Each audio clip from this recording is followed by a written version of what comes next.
Ils ont 25 et 26 ans, Vincent et Friedrich sont tous deux yvelinois. Le premier est architecte freelance, il est à l'origine de l'hologramme interactif. Le second est à la tête de la start-up Scrutix qui développe des hologrammes et des sites web. De leur rencontre est née la commercialisation d'Arc, une idée tout droit sortie de l'imagination de Vincent. À la base, en fait, ça part d'un pari.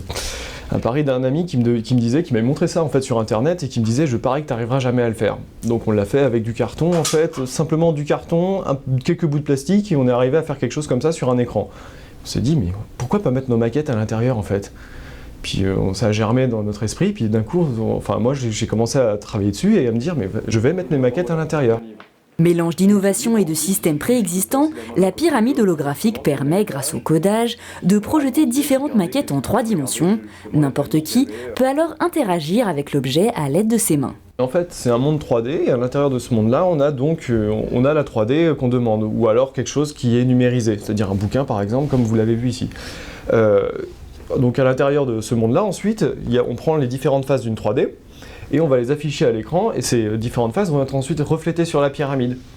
Ensuite, l'ordinateur, lui, tout ce qu'il fait, c'est qu'il gère la 3D et autres, et il gère ensuite les interactions qu'on va lui demander grâce au détecteur de mouvement. 5 ans de travail et près de 3 500 € ont été nécessaires à Vincent pour élaborer l'Arc. Déjà testé en Corée du Sud, son hologramme a été utilisé par des musées ou lors d'événements artistiques. Aujourd'hui, les deux entrepreneurs veulent mettre les capacités de l'invention au service de professionnels. Nous, on va plus s'orienter sur les entreprises qui ont besoin, par exemple, des cabinets d'architecture. Qui cabinets d'architecture fabriquent une maquette à chaque fois qu'ils ont un projet. Et bien là, en l'occurrence, il n'a pas besoin de refaire sa maquette, il lance le fichier directement et il l'a en libre consultation en continu. Et plusieurs architectes peuvent interagir dessus. Avec l'essor des imprimantes 3D, les deux jeunes entrepreneurs ont en tête des idées compatibles avec leur invention, fabriquées localement et à la commande. Le logiciel Arc a été prévu pour être compatible avec absolument tous les programmes, donc n'importe quel logiciel, n'importe quel périphérique qui se branche dessus est préparé à être compatible sur le programme quand on passe dessus. Et nous, on arrive là-dessus, en fait on supprime la souris, le clavier et l'écran pour que vous puissiez modéliser vous-même à la main propre.